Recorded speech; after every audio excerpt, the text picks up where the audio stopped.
नमस्कार, स्वागत आप सभी का। आपके साथ मैं हूं पुनीत और आप देख रहे हैं हमारी खास प्रस्तुति। ये तो सभी जानते हैं कि राष्ट्रगान जन गण मन के रचयिता महान साहित्यकार गुरुदेव रविंद्रनाथ टैगोर हैं। लेकिन बहुत कम लोगों को ये जानकारी होगी कि उनका छत्तीसगढ़ से भी नाता रहा है। कैसे नाता रहा है, आइए एक रिपोर्ट के जरिए दिखाते हैं आपको। रविंद्रनाथ टैगोर का छत्तीसगढ़ के बिलासपुर से दर्द का नाता रहा है।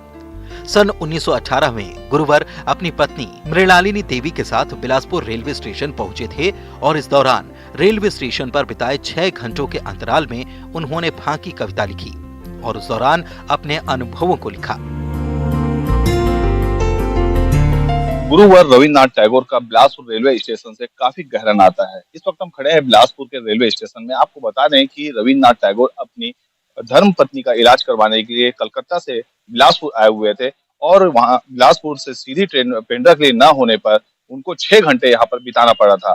आप देख सकते हैं, ये है बिलासपुर का रेलवे स्टेशन। ये वही स्टेशन है जहाँ पर गुरुवर 6 घंटे रुके थे और अपनी एक फाकी कविता, जिसमें बिलासपुर का 2 बार नाम आया है, वो एक ऐतिहासिक हो गया है। यहाँ पर उनका शिलालेख धरोहर के रूप में भी रखा गया है।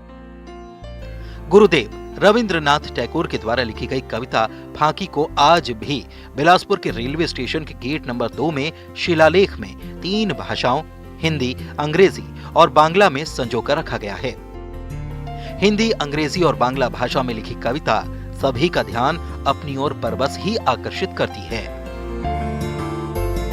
सन 1918 में जब गुरुवर बिलासपुर आए थे, 6 घंटे जब उन्होंने यहाँ पर एक वेटिंग हॉल में बिताया था, इस 6 घंटे के बीच में गुरुवर ने फाकी नाम की एक कविता का रचना किया था। आप देख सकते हैं, ये शिलालेख आज भी धरोहर के रूप में बिलासपुर स्टेशन के गेट नंबर 2 के पास लगा हुआ है।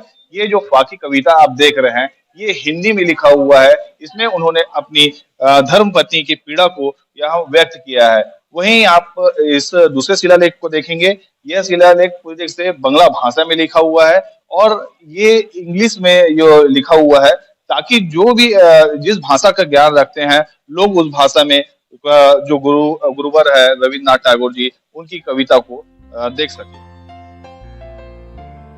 नोबेल पुरस्कार विजेता और देश के महान साहित्यकार गुरुदेव रविंद्रनाथ टैगोर का बिलासपुर आना और उनके द्वारा फांकी की रचना में 2 बार बिलासपुर का जिक्र करना यहाँ के रहवासियों को अपने आप में गौरवान्वित महसूस कराता है। बिलासपुर से पंकज गुप्ते के साथ bureau report, news 18।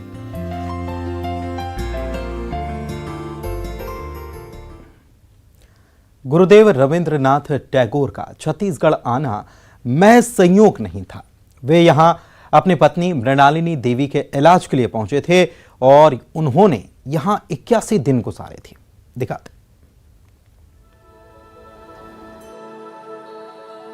Gurudev Rabindranath Tagore की धर्मपत्नी मृणालिनी देवी क्षय रोग यानी टीबी से पीड़ित थीं और उस दौरान इस गंभीर बीमारी का इलाज सिर्फ शुद्ध आबोहवा से ही संभव था।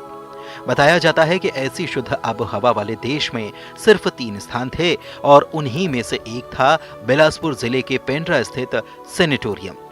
गुरुदेव रविंद्रनाथ ने यहीं अपनी पत्नी का इलाज कराने का फैसला किया और 1918 में पश्चिम बंगाल से पेंड्रा के लिए ट्रेन से निकल पड़े। इतिहासकार बताते हैं कि पेंड्रा सेनेटोरियम के लिए पश्चिम बंगाल से सीधे ट्रेन न होने की वजह से टैगोर पहले बिलासपुर पहुंचे और यहीं स्टेशन के यात्री विश्राम गृह में 6 घंटे बिताने पड़े।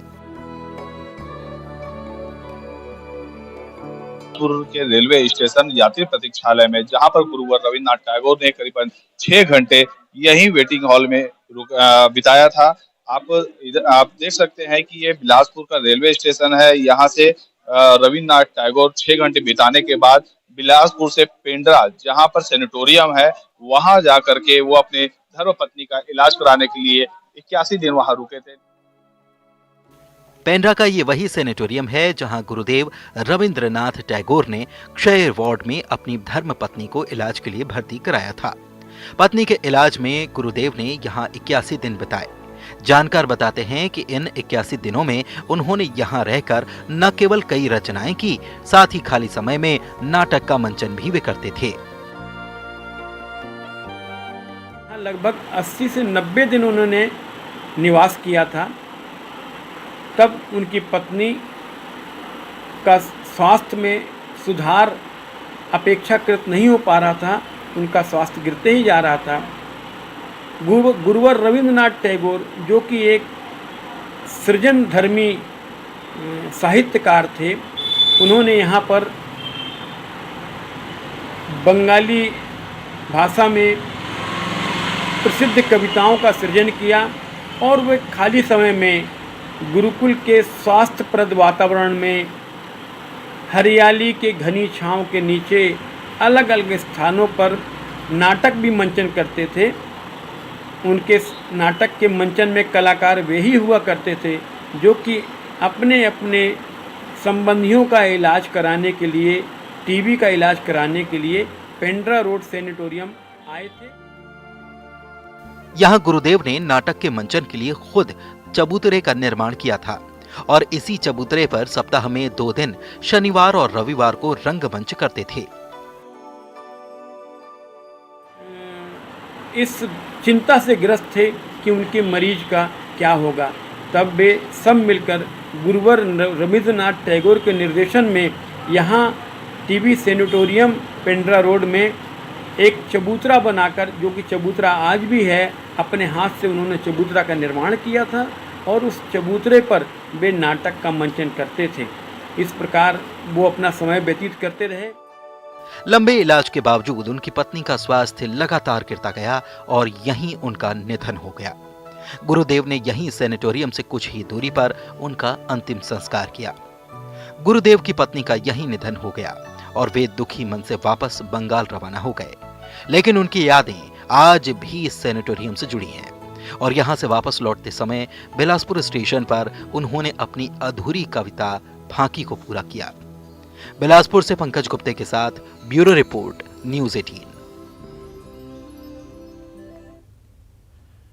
देश के महान साहित्यकार गुरुदेव रविंद्रनाथ टैगोर का छत्तीसगढ़ के बिलासपुर से दर्द का नाता। बिलासपुर स्टेशन पर उनके द्वारा रचित फांकी कविता में कुछ ऐसा ही उल्लेख मिलता है। रेलवे के द्वारा धरोहर के रूप में इसे संजो कर रखा गया। इसे आप यहां हिंदी, बांग्ला और अंग्रेजी भाषा में पढ़ सकते हैं। इस कविता में एक और बात का उल्लेख है, सामने आता है। क्या है ये देखिए। रविंद्रनाथ टैगोर जब 1918 में अपनी पत्नी के इलाज के लिए बिलासपुर रेलवे स्टेशन पर 6 घंटे रुके थे, उस दौरान उनके पास एक लड़की आई और पैसे मांगने लगी। तब गुरुदेव ने उसे बाद में पैसे देने को कहा। गुरुदेव की पत्नी ने इसकी वजह पूछी तो गुरुदेव ने बाद में बताने की बात कही और पेंड्रा सैनिटोरियम के लिए रवाना हो गए।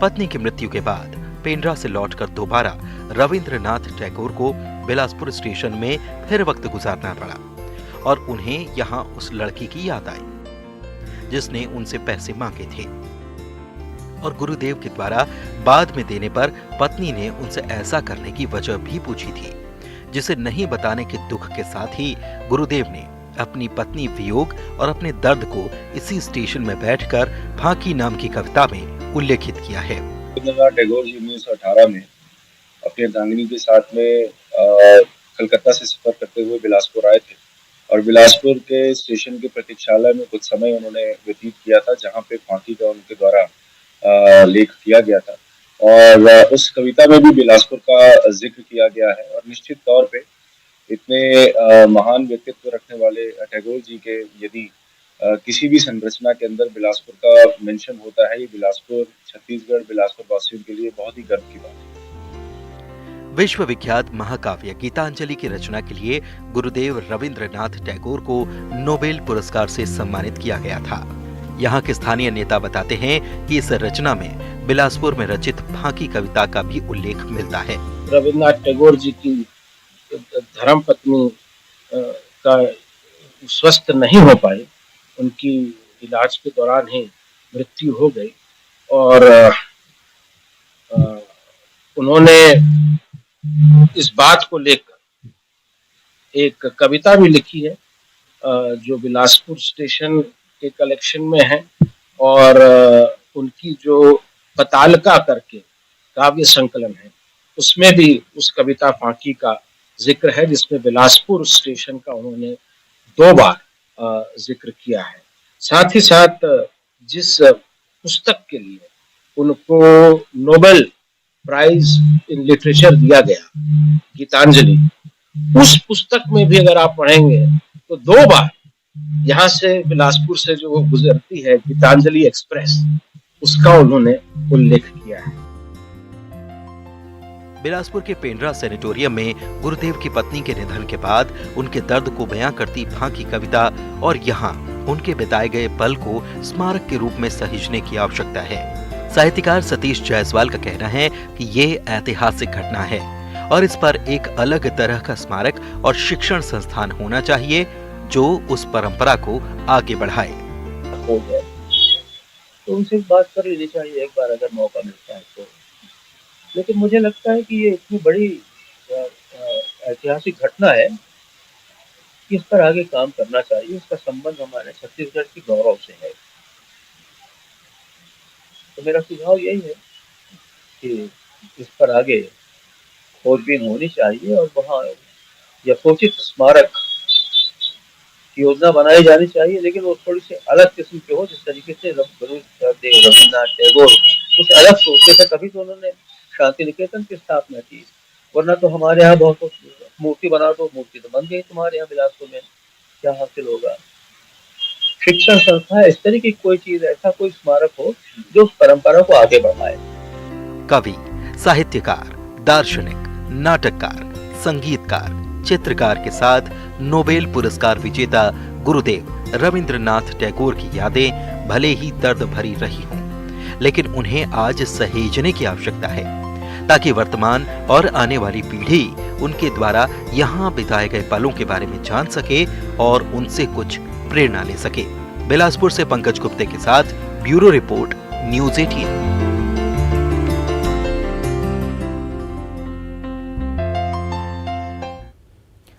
और फिलहाल वक्त एक ब्रेक का हो चला है। ब्रेक के बाद दिखाएंगे मंदिर श्रवण कुमार का।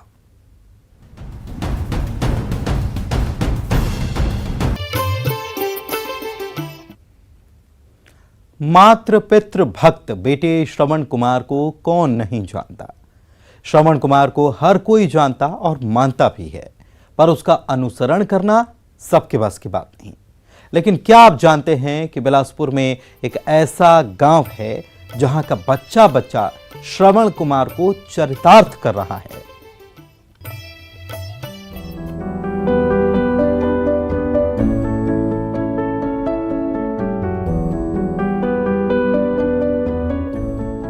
बिलासपुर जिले से महज 30 किलोमीटर दूर सरवन देवरी नामक गांव है, जहां विश्व का एक ऐसा इकलौता श्रवण कुमार का मंदिर है। ग्रामीण यहाँ श्रवण कुमार को देवता की तरह पूजते हैं। यही नहीं, बकायदा श्रवण कुमार का प्राचीन कालीन मंदिर भी इस गांव में मौजूद है। बड़ी बात तो यह है कि इस गांव में हर एक बच्चा, बुजुर्ग और युवा भी मातृ पितृ भक्ति श्रवण कुमार की तरह ही अपने माता पिता को पूजता है। हमारे गांव की परंपरा हिसाब से श्रवण कुमार मंदिर है, ओकर हिसाब से हर गांव के लड़का मन अपन माँ बाप के सेवा करते, पूजा पाठ करते, यानी सेम श्रवण कुमार की तरह हमारे गांव के लड़का मन अपन माँ बाप के ध्यान करते, पूजा करते। तो चलिए आज हम आपको बिलासपुर जिले से माँ महामाया की नगरी में 6 किलोमीटर अंदर सरवन देवरी गांव ले चलते हैं। गांव सरवन देवरी नाम से ही आप समझ रहे होंगे कि श्रवण कुमार के नाम से पड़ा है ये गांव, जिसे श्रवण देव यानी सरवन देवरी कहते हैं। बुजुर्ग बताते हैं कि गांव से ही लगे खारंग नदी से मूर्ति को निकाला गया था। वर्षों पूर्व एक केवट हमेशा की तरह नदी में जाता है और जाल फेंककर मछली पकड़ अपना और अपने परिवार का पेट पालता था। एक दिन वह फिर उसी खारंग नदी में गया और जाल फेंककर मछली पकड़ने लगा। अचानक उस जाल में भारी चीज फंस गई। केवट ने जाल को बड़ी मशक्कत से बाहर निकाला तो देखा कि जाल में एक मूर्ति है। गौर से मूर्ति को देखा तो दिखा कि एक इंसान कंधे पर कांवड़ रखे हुए है और कांवड़ में 2 बुजुर्ग माता पिता बैठे हैं। केवट को फौरन श्री राम युग के श्रवण कुमार की याद आ गई। यह वही श्रवण कुमार की मूर्ति है जिनका प्राण प्रभु श्री राम के पिता राजा दशरथ के शब्द भेदी बाण से चली गई। श्रवण के माता पिता ने राजा दशरथ को भी पुत्र मोह से पीड़ित होने का श्राप दे दिया था। यही श्राप श्री राम के 14 वर्ष के वनवास, रावण वध और मर्यादा पुरुषोत्तम श्री राम का इतिहास बन गया। यह मंदिर और देश में कहीं पर नहीं है। यह एक अकेला ही मंदिर है जो श्रवण कुमार के नाम से हमारे यहाँ प्रसिद्ध है कहना चाहिए और प्रतिष्ठित है। भगवान की जो पूजा अर्चना है कहना चाहिए और मात्र पितृ भक्त शिरोमणि है, इनके हिसाब से आज हमारे गांव में भी सब बच्चे लोग अपने माता पिता की सेवा करते हैं बड़े अच्छे से और उन्हीं की राह पे चलते हैं। और ये हमारे देश के लिए बहुत बड़ी सीख की बात है, हर बेटा के लिए सीख की बात है कि ये मतलब इसके हिसाब से अगर चले तो उनके लिए बहुत ही बड़े शिक्षा की बात है। ये सरवन देवरी में है, ये सरवन कुमार ही के नाम से सरवन देवरी बस्ती बसे है। का इतिहास है सर? एकर जो सरवन कुमार की मूर्ति है ओकरे नाम से सरवन देवरी गांव भी के नाम विख्यात है। आप देख सकते हैं ये श्रवण कुमार का पूरे विश्व में एकलौता मंदिर है जो यहाँ पर स्थापित किया गया है। बताया जाता है कि किसी एक मछुआरे को पास में नदी से इस मूर्ति मिला था और उसने यहाँ पर की स्थापना की। इस मंदिर में पुजारी तो श्रवण कुमार का पूजा जरूर करते हैं, लेकिन यहाँ पर जो बुजुर्ग माता पिता हैं उनका यहाँ पर जो बच्चे हैं पूरी जो श्रवण कुमार जैसे अपने माता पिता का सेवा करते थे, हालांकि उस तरीके से नहीं कर पाते हैं, लेकिन काफ़ी हद तक अपने माँ बाप को घर का पूरे गांव का बच्चा अपने माँ बाप को श्रवण कुमार की तरह पूछता है और उनके अनुसरण करने की कोशिश करता है।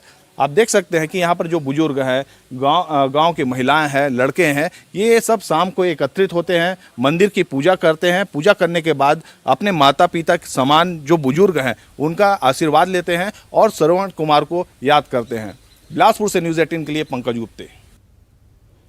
सरवन देवरी गांव का बच्चा बड़े बूढ़ों की सेवा में जुटा है। यहाँ के लोग एक गहरे इतिहास से जुड़े हैं जिसमें इनकी श्रद्धा भी है और आस्था भी। लेकिन वहीं दूसरी ओर आज के समाज में कुछ कलियों की संतान ऐसी भी जो अपने ही माँ बाप को बोझ समझती है और अपनी जिम्मेदारी आश्रम में छोड़ आती है। यह मंदिर और देश में कहीं पर नहीं है। यह एक अकेला ही मंदिर है जो श्रवण कुमार के नाम से हमारे यहाँ प्रसिद्ध है कहना चाहिए और प्रतिष्ठित है। अब नहीं कहीं नहीं। का इतिहास है? अब इतिहास वैसे मैं घूमे हैं, चारों धाम भी गए हैं, वहाँ श्रवण कुमार की मूर्ति मुझको देखा नहीं मिली। आपको हमने श्रवण कुमार की मूर्ति और उनका कुछ हल्का सा इतिहास बताया। अब आगे की बात बताते चलते हैं। केवट ने मूर्ति को खारंग नदी से निकालकर गांव में स्थापित कर दिया। गांव के लोगों ने इसे चमत्कार माना और श्रवण कुमार को देवता मानकर ग्रामीण उनकी पूजा करने लगे। यही नहीं, श्रवण कुमार के मातृ पितृ भक्ति की कथाएं भी गांव में कही जाने लगी। इससे प्रेरित होकर उस वक्त से आज भी इस गांव के लोग श्रवण कुमार का अनुसरण करते हैं। अब जितना भी जब का भी पूर्वज मन तीर्थ यात्रा और ये तरफ जहाँ तक गए हैं, कोई नहीं बताया कि दूसरा जगह श्रवण कुमार के मंदिर और है करके। आश्चर्य लग रहा है ना कि इस घोर कलयुग में जहां लोग माता पिता को वृद्धाश्रम में छोड़ाते हैं, तो आज क्या यह संभव है? पर जरा इस गांव के श्रवण कुमारों से मिलिए कि किस तरह हर रोज श्रवण कुमार की पूजा करने के बाद एक पूजा की थाल सजाकर अपने माता पिता और गांव के बुजुर्गों की आरती उतारकर पूजा करते हैं और आशीर्वाद लेते हैं। एक तरफ सतयुग के श्रवण कुमार, वहीं एक और कलयुग के श्रवण कुमार।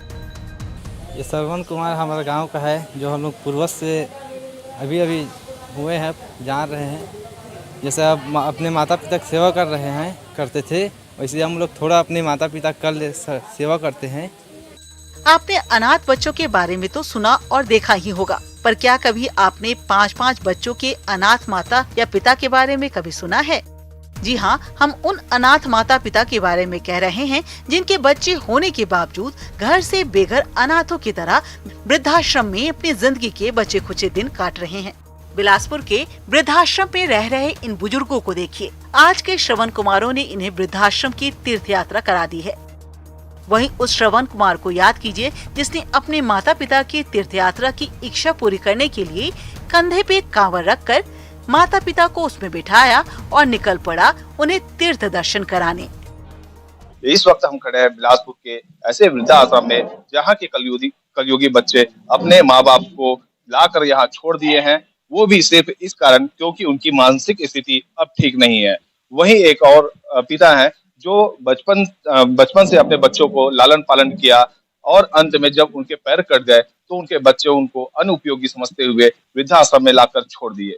आपको हम ये कहना चाहेंगे कि अगर माँ बाप आपको बचपन से लालन पालन कर रहा है तो बच्चों का भी यह कर्तव्य होता है कि अपने माँ बाप का भी उनके अंतिम समय में उनका लालन पालन करें। बिलासपुर से न्यूज़ 18 के लिए पंकज गुप्ते। श्रवण कुमार जैसा बन पाना तो हर किसी के बस की बात नहीं, लेकिन कुछ लोग ऐसे भी हैं जो जिम्मेदारियों से पल्ला झाड़ने के लिए माता पिता और बुजुर्गों से कन्नी काट लेते हैं और अपने स्वार्थ के लिए उन्हें वृद्धाश्रम छोड़ाते हैं। आगे सुनिए उन लोगों की जुबानी, उन्हीं की कहानी।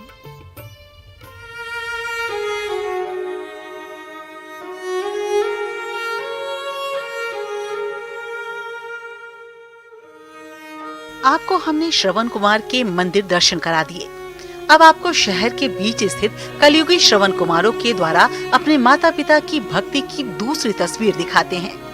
यह है कल्याण कुंज वृद्धाश्रम। कलयुग के श्रवण कुमारों ने अपने माता पिता को यहाँ छोड़ रखा है। एक पुत्र ने 10 दिन पहले अपने पिता को लेकर सिर्फ यहाँ इसलिए छोड़ गया कि अब पिता की मानसिक स्थिति ठीक नहीं। वहीं दूसरे पिता बताते हैं कि उन्होंने मजदूरी करके अपने बच्चों को पाल पोस कर बड़ा किया। एक दिन मजदूरी करते दीवार उनके पैरों पर गिर गई और उनका एक पैर काटना पड़ा। अब उनके घर पर पड़े रहने से उनके बच्चे उन्हें बोझ समझ यहाँ छोड़कर चले गए। मजदूरी करता था बदादा, यहाँ बिलासीपुर में सिफरा में घर कमा कर ले लिया था एक तो, और उसमें रह करके यहीं काम करने आता था। सिंधी कॉलोनी में काम किया, वहीं दीवार गिर गया। दीवार काम कर रहा था तभी वो दीवार के पड़ने से ये गोड़ खराब हो गया। अब कुछ दिन अस्पताल में नहीं ठीक हुआ तो काट दिया गया।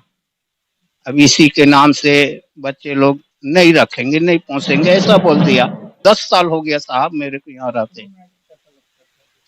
शुरू में तो अब मन दौड़ता था, क्या करता, लेकिन किसी से बातचीत नहीं है, कोई आए नहीं है आज तक के, कोई भी नहीं। मेरा बाल बच्चे कोई नहीं आया है, देखने के लिए भी नहीं आया। हाईकोर्ट के एडवोकेट सुदीप जौहरी ने बताया कि 2007 में केंद्र ने सीनियर सिटीजन मेंटेनेंस को लेकर एक अधिनियम भी बनाया है। इसके मुताबिक घर से निकाले गए माता पिता को उनके बच्चों द्वारा भरण पोषण देने का प्रावधान है। डिप्टी कलेक्टर आनंद स्वरूप तिवारी ने कहा कि सबसे बड़े गुरु माता पिता होते हैं और उन्हें घर से बेघर किया जाना बेहद शर्मनाक है। उन्होंने बताया कि इसके लिए एसडीएम की कमेटी बनी हुई है। पीड़ित माता पिता कमेटी में अपनी शिकायत दर्ज कर सकते हैं और कमेटी त्वरित कार्रवाई करती है। 8-9 में लिखा हुआ है कि आप किस प्रकार से उनका मेंटेनेंस करेंगे, ट्रिब्यूनल का गठन होगा, कौन कौन होगा, कौन एप्लीकेशन लगाएगा, और उस एप्लीकेशन के बाद जो एसडीएम को पावर दिए गए हैं कि इस पैसे की वसूली जो फौजदारी अधिनियम में क्रिमिनल प्रोसीजर कोड उसके तहत की जाए, मतलब एक क्रिमिनल रिकवरी होगी। अगर कितनी भी प्रॉपर्टी आपने दी हुई अगर आप केयर नहीं करते हैं तो वो सारी प्रॉपर्टी वापस आपके पेरेंट्स के पास चली जाएगी, ऐसा भी प्रावधान है। 2007 में केंद्र सरकार ने एक अधिनियम लाया है कि जो भी माता पिता को बेदखल करेंगे अपने घर से या उनका भरण पोषण नहीं करेंगे, उसके लिए उसमें प्रावधान है कि जो हमारा उपखंड लेवल का है, खंड लेवल का, जिसमें वहाँ के राजस्व एसडीओ जो उनका अध्यक्ष होता है और उनके अध्यक्षता में एक समिति बनाई जाती है। उस समिति में चाहें तो हर माता पिता वहाँ शिकायत कर सकते हैं और उससे उनको लाभ जरूर है। बहरहाल इस गांव के श्रवण कुमार हमें आईना दिखा रहे हैं और बता रहे हैं कि माता पिता का स्थान सदैव पूजनीय होता है। न्यूज़ 18 के लिए बिलासपुर से पंकज गुप्ते की रिपोर्ट। और इसी के साथ इस खास कार्यक्रम में बस इतना ही। दीजिए इजाजत। नमस्कार।